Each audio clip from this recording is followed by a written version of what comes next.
काफ़ी कुछ बातें तो मैंने अपने संबोधन में बातचीत में कुछ विचार तो रख ही दी है, लेकिन एक बात निश्चित है कि अब तक आप एक ट्रेनी के रूप में काम करते हैं। आपको लगता है कि एक शेल्टर है, एक प्रोटेक्टिव एनवायरनमेंट में आप काम कर रहे हैं।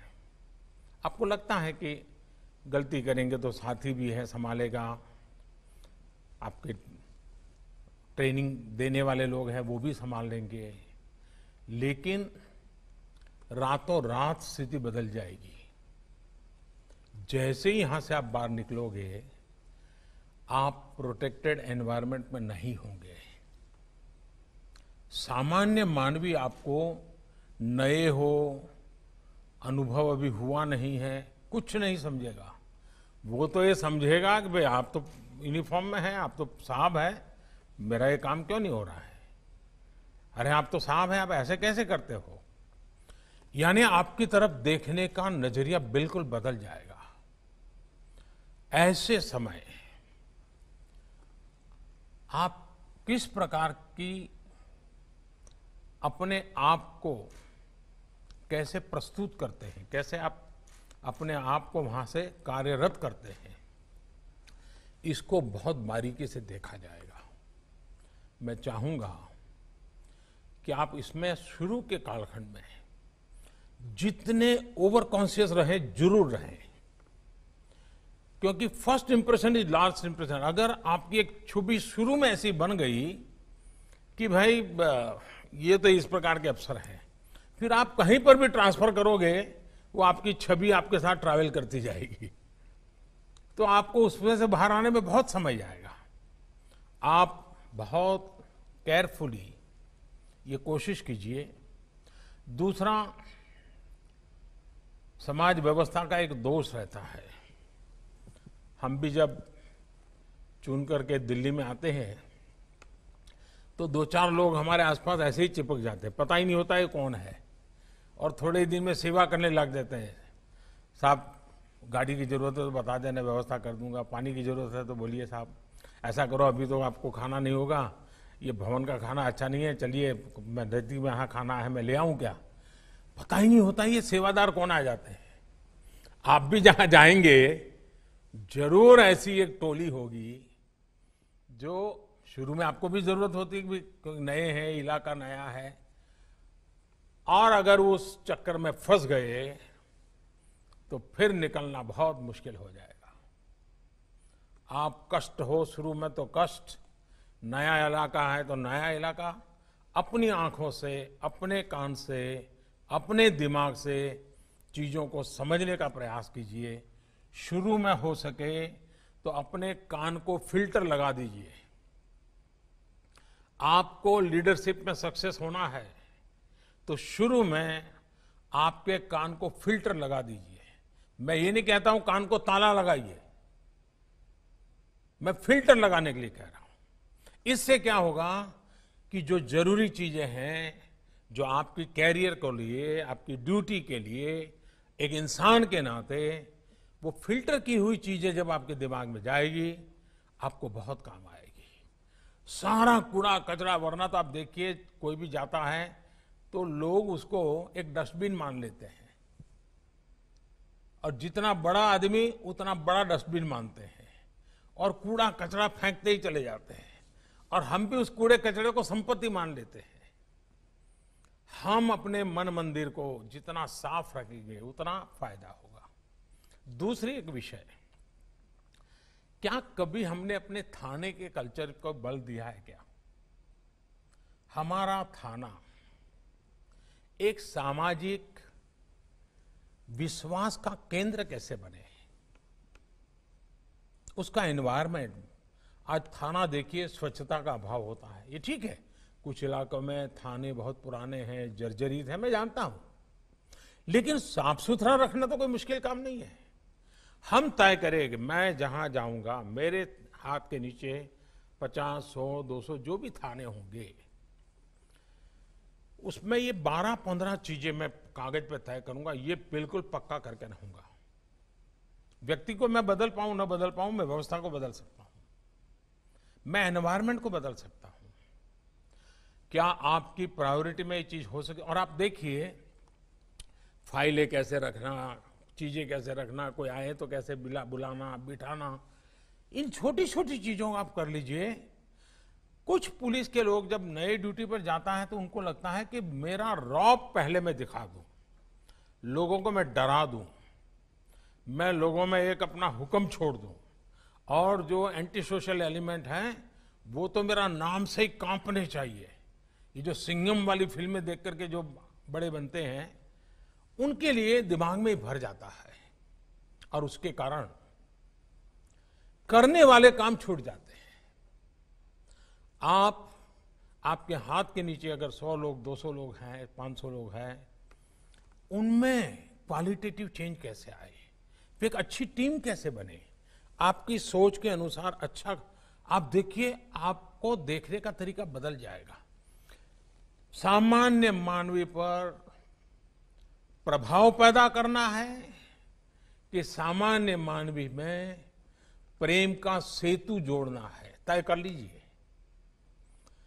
अगर आप प्रभाव पैदा करेंगे तो उसकी उम्र बहुत कम होती है, लेकिन प्रेम का सेतु जोड़ेंगे तो आप रिटायर्ड हो जाएंगे, तब भी जहां आपकी पहली ड्यूटी रही होगी, वहां के लोग आपको याद करेंगे कि 20 साल पहले ऐसा एक नौजवान अफसर हमारे यहाँ आया था, भाषा तो नहीं जानता था, लेकिन जो उसका व्यवहार था, लोगों के दिलों को जीत लिया था। आप एक बार जन सामान्य के दिल को जीत लेंगे, बदल जाएगा। एक पुलिसिंग में मान्यता है। मैं जब नया नया सीएम बना तो गुजरात में दिवाली के बाद नया साल होता है, तो हमारे यहाँ एक फंक्शन छोटा सा होता है जिसमें पुलिस के लोगों से दिवाली मिलन का कार्यक्रम होता है, और मुख्यमंत्री उसमें रेगुलर जाते हैं, मैं भी जाता हूं। जब मैं जाता था, पहले जो मुख्यमंत्री जाते थे वो जाकर के मंच पे बैठते थे और कुछ बोलते थे और शुभकामनाएं देके निकल जाते थे। मैं वहां जितने हूं उनको मिलता था। तो मैं शुरू में जब गया तो वहां जो पुलिस के अधिकारी थे, उन्होंने मुझे रोका, बोले साहब सबसे हाथ क्यों मिला रहे हैं आप, मत मिलाइए। अब उसमें कांस्टेबल भी होते थे, छोटे मोटे हर प्रकार के मुलाजिम होते, और करीब 100-150 का गैदरिंग होता था। मैंने कहा क्यों? अरे बोले साहब के तो हाथ ऐसे होते हैं कि आप हाथ मिलाते मिलाते तो शाम को आपका हाथ सूजन आ जाएगी और ट्रीटमेंट करनी पड़ेगी। मैंने कहा ये क्या सोच है आपकी? वो भी तो समझता है कि मैं जिससे मिल रहा हूं उसका हाथ बड़ा सामान्य है तो मैं उससे प्यार से मिलूंगा, लेकिन एक सोच, पुलिस है मतलब ऐसा ही होगा, वो गाली बोलेगा, वो तू तू करेगा, फटकारेगा, ये कल्पना गलत है जी। इस कोरोना कालखंड के अंदर ये जो यूनिफॉर्म में बनी बनाई जो छवि है, वो पुलिस रियल में नहीं है। वो भी एक इंसान है, वो भी अपनी ड्यूटी मानवता के हित के लिए कर रहा है। ये जन सामान्य में भरेगा हमारे अपने व्यवहार से। हम अपने व्यवहार से ये पूरा कैरेक्टर कैसे बदल सकते हैं। उसी प्रकार से मैंने देखा है कि आमतौर पर पॉलिटिकल लीडर्स और पुलिस का सबसे पहला मुकाबला हो जाता है, और जब यूनिफॉर्म में होता है तो उसको लगता है कि मैं ऐसा करूंगा तो मेरा बराबर जमेगा, और 5-50 ताली बजाने वाले तो मिल ही जाते हैं। हमें भूलना नहीं चाहिए कि हम एक डेमोक्रेटिक व्यवस्था में हैं। लोकतंत्र में दल कोई भी हो, जनप्रतिनिधि का एक बड़ा महत्व होता है। जनप्रतिनिधि का सम्मान मतलब मैं लोकतांत्रिक प्रक्रिया का सम्मान करता हूं। उसके साथ हमारे डिफरेंसेस हो तो भी उसका एक तरीका होता है, उस तरीके को हमने अपनाना चाहिए। मैं मेरा अपना अनुभव बताता हूं। मैं जब नया नया मुख्यमंत्री बना तो ये जो आपको ट्रेनिंग दे रहे हैं ना अतुल, वो उस समय मुझे ट्रेनिंग दे रहे थे और मैं उनके अंडर में ट्रेन हुआ हूं, क्योंकि वो मेरे सिक्योरिटी इंचार्ज थे, सीएम सिक्योरिटी के। तो एक दिन क्या हुआ, मुझे ये पुलिस तामझाम, मुझे मेंटली मैं फिट नहीं होता हूँ, मुझे बड़ा अटपटा लगता है, लेकिन मजबूरन मुझे उसमें रहना पड़ता था। और कभी कभी मैं कानून नियम तोड़ के कार से उतर जाता था, भीड़ में है तो लोगों से हाथ मिला लेता था। तो एक दिन ये अतुल करवल ने मेरे से टाइम लिया, मेरी चैम्बर में मिलने आए, शायद उनको याद है कि नहीं मुझे मालूम नहीं है, और उन्होंने अपनी नाराजगी मुझे प्रकट की। काफी जूनियर थे वो, मैं आज से 20 साल पहले की बात कर रहा हूं। उन्होंने अपने मुख्यमंत्री के सामने आंख में आंख मिला करके अपनी नाराजगी व्यक्त की। उन्होंने कहा, साहब आप ऐसे नहीं जा सकते, कार में से आप अपनी मर्जी से नहीं उतर सकते, आप ऐसे भीड़ में नहीं जा सकते। मैंने कहा, मेरी जिंदगी के तुम मालिक हो क्या तुम तय करोगे क्या मुझे क्या करना क्या नहीं? वो जरा भी हिले नहीं, मैं उसके सामने बोल रहा हूं आज, वो जरा भी हिले नहीं, डिगे नहीं। उन्होंने मुझे साहब कहा, साहब आप व्यक्तिगत नहीं हो, आप राज्य की संपत्ति हो और मेरी इस संपत्ति को संभालना जिम्मेवारी है, आपको नियमों का पालन करना होगा, ये मेरा आग्रह रहेगा और मैं नियमों का पालन करवाऊंगा। मैं कुछ नहीं बोला। लोकतंत्र का सम्मान भी था, जनप्रतिनिधि का सम्मान भी था, लेकिन अपनी ड्यूटी के संबंध में बहुत ही पोलाइट वर्ड में अपनी बात बताने का तरीका भी था।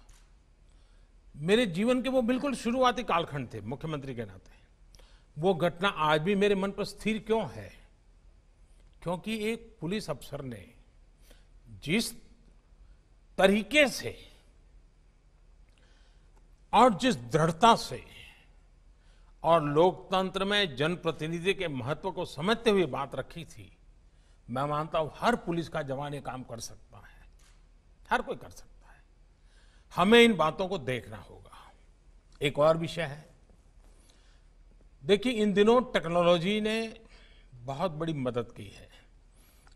ज्यादातर हमें जो काम पहले हमारी कांस्टेबलरी लेवल की जो इंफॉर्मेशन होती थी, इंटेलिजेंस होती थी, उसी से पुलिसिंग का काम अच्छे ढंग से होता था।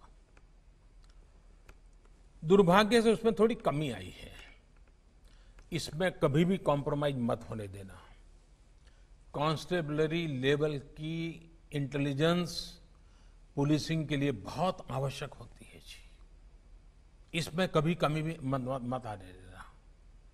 आपको अपने एसेट्स, अपने रिसोर्स, इसको जितना पनपा सकते हैं पनपा पर थाने के लोगों को बल देना चाहिए, उनको प्रोत्साहित करना चाहिए। लेकिन इन दिनों टेक्नोलॉजी इतनी बड़ी मात्रा में सरलता से उपलब्ध है, इन दिनों जितने भी क्राइम डिटेक्ट होते हैं उसमें टेक्नोलॉजी बहुत मदद कर रही है। चाहे सीसीटीवी कैमरा फुटेज हो, चाहे मोबाइल ट्रैकिंग हो, आपको बहुत बड़ी मदद करती है, अच्छी चीज है। लेकिन इन दिनों जितने पुलिस के लोग सस्पेंड होते हैं उसका कारण भी टेक्नोलॉजी है, क्योंकि वो कहीं बदतमीजी कर देते हैं, कुछ गुस्सा कर देते हैं, कहीं बैलेंस खो देते हैं, कभी आवश्यकता से अधिक कुछ कर देते हैं और दूर कोई वीडियो उतारता है, पता ही नहीं होता है। फिर वो वीडियो वायरल हो जाता है, फिर इतना बड़ा मीडिया का प्रेशर बन जाता है और वैसे भी पुलिस के खिलाफ बोलने के लिए ज्यादा लोग मिल ही जाते हैं। आखिरकार सिस्टम को उनको कुछ दिन के लिए तो सस्पेंड करना ही पड़ता है, पूरी कैरियर में एक धब्बा लग जाता है। जैसे टेक्नोलॉजी मदद कर रही है, टेक्नोलॉजी मुसीबत भी कर रही है और पुलिस को सबसे ज्यादा कर रही है। आपको ट्रेन करना होगा लोगों को, टेक्नोलॉजी का सकारात्मक अच्छे से अच्छा, ज्यादा से ज्यादा उपयोग कैसे हो, इस पर बल देना चाहिए। और मैंने देखा कि आपकी इस पूरी बैच में टेक्नोलॉजी के बैकग्राउंड वाले लोग बहुत हैं। आज इंफॉर्मेशन की कमी नहीं है जी। आज इंफॉर्मेशन का एनालिसिस और उसमें से सही चीज निकालना, बिग डाटा और आर्टिफिशियल इंटेलिजेंस, सोशल मीडिया, ये चीजें अपने आप में आपके एक नए हथियार बन गए हैं। आपको अपनी टोली बनानी चाहिए, अपने साथ काम करने वाले लोग, उनको जोड़ना चाहिए। और आपको, और जरूरी नहीं है कि हर कोई बड़े टेक्नोलॉजी का एक्सपर्ट हो। मैं एक उदाहरण बताता हूं। जब मैं सीएम था तो मेरी सिक्योरिटी में कांस्टेबल था, कांस्टेबल या उससे थोड़ा ऊपर का होगा, मुझे याद नहीं है। भारत सरकार, यूपीए गवर्नमेंट थी, और एक ईमेल, वो ईमेल करेक्ट नहीं हो रहा था, और भारत सरकार के लिए चिंता का विषय था कि इस मामले में, तो ये चीजें अखबार में भी आई। मेरी टोली में एक सामान्य 12वीं कक्षा पढ़ा हुआ नौजवान था, उसने इसमें रुचि ली, और आप हैरान हो जाएंगे, उसने उसको क्रैक किया। और उस समय शायद गृह मंत्री चिदम्बरम जी, उन्होंने उसको बुलाया, उसको सर्टिफिकेट दिया। यानी कि कुछ ऐसे लोग होते हैं जिनके पास कुछ विधा होती है, हमें इनको ढूंढना चाहिए, इनका उपयोग करना चाहिए और उनको काम में लगाना चाहिए। अगर ये आप करते हैं तो आप देखिए, ये आपके नए शस्त्र बन जाएंगे, ये आपकी नई शक्ति बन जाएगी। अगर आपके पास 100 पुलिस का बल है, इन साधनों पर अगर आपकी ताकत आ गई, इंफॉर्मेशन के एनालिसिस में टेक्नोलॉजी का उपयोग किया, आप 100 नहीं रह जाएंगे, हजारों में तब्दील हो जाएंगे, इतनी ताकत बढ़ जाएगी। आप उस पर बल दीजिए। दूसरा, आपने देखा होगा कि पहले नेचुरल कैलेमिटीज होती थी, बहुत बाढ़ आ गई, भूकंप आ गया, कोई बहुत बड़ा एक्सीडेंट हो गया, साइक्लोन आ गया, तो आमतौर पर फौज के लोग वहां पहुंचते थे, और लोगों को भी लगता था भाई चलिए फौज के लोग आ गए हैं, अब इस मुसीबत में से निकलने के लिए हमको बहुत बड़ी मदद भी, एक बड़ा स्वाभाविक बन गया था। पिछले कुछ वर्षों में एसडीआरएफ और एनडीआरएफ के कारण हमारे पुलिस बल के ही जवान हैं, उन्होंने जो काम किया है, और जिस प्रकार से टीवी की ध्यान भी उन्हीं लोगों पे, उनका एक स्पेशल यूनिफॉर्म बन गया है, और पानी में भी दौड़ रहे हैं, मिट्टी में भी दौड़ रहे हैं, पत्थरों पर काम कर रहे हैं, बड़ी बड़ी शिलाएं उठा रहे हैं। इसने एक नई पहचान बना दी है पुलिस विभाग की। मैं आप सबसे आग्रह करूंगा कि आप अपने इलाके में, अपने क्षेत्र में एसडीआरएफ और एनडीआरएफ के काम के लिए जितने ज्यादा टोलियां अपनी तैयार कर सकते हैं, करनी चाहिए, आपके पुलिस बेड़े में भी और उस इलाके के लोगों में भी। अगर आप नेचुरल कैलेमिटीज में जनता की मदद करने में पुलिस बल की, क्योंकि ड्यूटी तो आपकी आ ही जाती है, लेकिन ये अगर महारत है तो बड़ी आसानी से इस ड्यूटी को आप संभाल सकते हैं, और इन दिनों इसकी रिक्वायरमेंट बढ़ती चली जा रही है। और थ्रू एनडीआरएफ, थ्रू एसडीआरएफ आप पूरी पुलिस बेड़े की एक नई छवि, नई पहचान आज देश में बन रही है। हम गर्व के साथ आज देश कह रहा है कि देखिए भाई, इस संकट की घड़ी में पहुंच गए, इमारत गिर गई, लोग दबे थे, पहुंच गए, उन्होंने निकाला लोगों को। मैं चाहूंगा कि ऐसे अनेक ऐसे क्षेत्र हैं जिसमें आप लीडरशिप दे सकते हैं। आपने देखा होगा ट्रेनिंग का बहुत बड़ा महत्व होता है, हम ट्रेनिंग को कभी कम मत आगे। ज्यादातर हमारे देश में सरकारी मुलाजिम के लिए ट्रेनिंग को पनिशमेंट माना जाता है। ट्रेनिंग यानी कोई निकम्मा अफसर होगा तो उसको ट्रेनिंग के काम में लगाया होगा, ऐसी इंप्रेशन बन जाती है। हमने ट्रेनिंग को इतना नीचे कर दिया है, वो हमारी सारी गुड गवर्नेंस की समस्याओं की जड़ में है, और उसमें से हमको बाहर आना होगा। देखिए, मैं अतुल करवाल की दोबारा तारीफ करना चाहूंगा आज। अतुल को, उसका, वो भी टेक्नोलॉजी बैकग्राउंड के हैं, एवरेस्ट हो आए हैं, बड़े साहसिक हैं। उनके लिए पुलिस में कोई भी पद प्राप्त करना मैं नहीं मानता मुश्किल है। लेकिन आज से कुछ साल पहले भी उन्होंने हैदराबाद में ट्रेनिंग के काम को खुद ने चॉइस से लिया था और वहां आके काम किया था। इस बार भी उन्होंने खुद ने चॉइस से कहा कि मुझे तो ट्रेनिंग का काम दीजिए, और वो आज वहां आए हैं। इसकी बहुत बड़ी अहमियत होती है जी। मैं चाहूंगा कि इसको महत्व दिया जाए, और इसलिए भारत सरकार ने एक मिशन कर्मयोगी अभी 2 दिन पहले ही कैबिनेट ने उसको मंजूर किया है। हम बहुत बड़ी प्रतिष्ठा देना चाहते हैं इस ट्रेनिंग की एक्टिविटी को, एक मिशन कर्मयोगी के रूप में देना चाहते हैं। मुझे लगता है कि इसको करना चाहिए और आगे बढ़ाना चाहिए। मैं एक अपना अनुभव और बताना चाहता था। मैं गुजरात में एक 72 घंटे का एक कैप्सूल बनाया था मैंने ट्रेनिंग का, और सरकारी अफसरों को 3-3 दिन के लिए, सब प्रकार के मुलाजिम के लिए अलग अलग ट्रेनिंग थी 72 घंटे की। और बाद में मैं खुद उनका फीडबैक लेता था, क्या अनुभव आया। जब शुरू का कालखंड था तो एक 250 लोग जिन्होंने ट्रेनिंग ली थी, मैंने उनकी मीटिंग की, पूछा भाई कैसा रहा है 72 घंटे में। ज़्यादातर लोगों ने कहा था 72 घंटों को जरा बढ़ाना चाहिए, हमारे लिए बहुत उपयोगी होता है। कुछ लोगों ने कहा कि विषय, उसमें एक पुलिस वाला खड़ा हुआ, उसने मैंने पूछा भाई आपका क्या अनुभव रहा।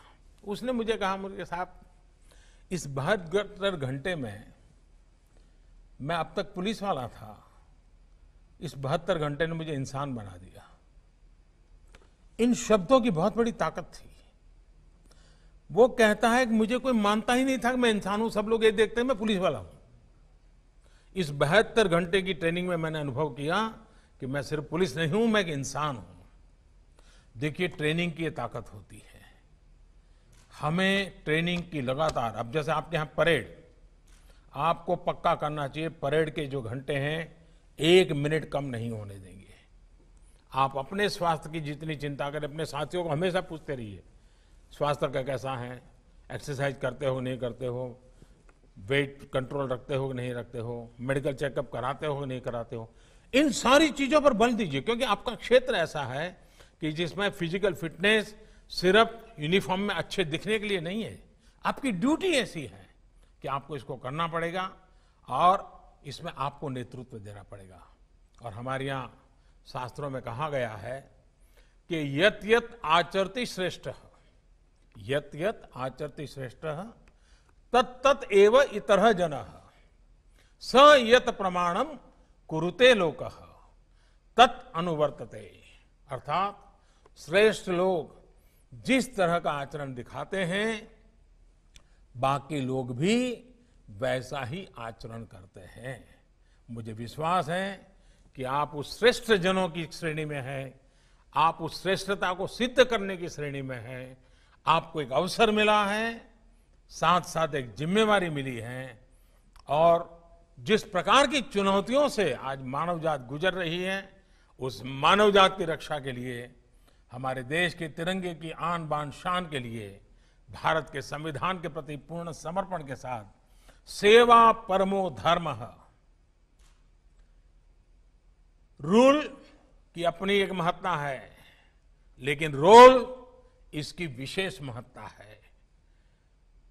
मैं रूल बेस्ड काम करूंगा कि रोल बेस्ड काम करूंगा, अगर हमारा रोल बेस्ड ज्यादा महत्वपूर्ण मानेंगे तो रूल तो अपने आप फॉलो हो जाएंगे, और हमारा रोल परफेक्टली हमने पालन किया तो लोगों में विश्वास और बढ़ जाएगा।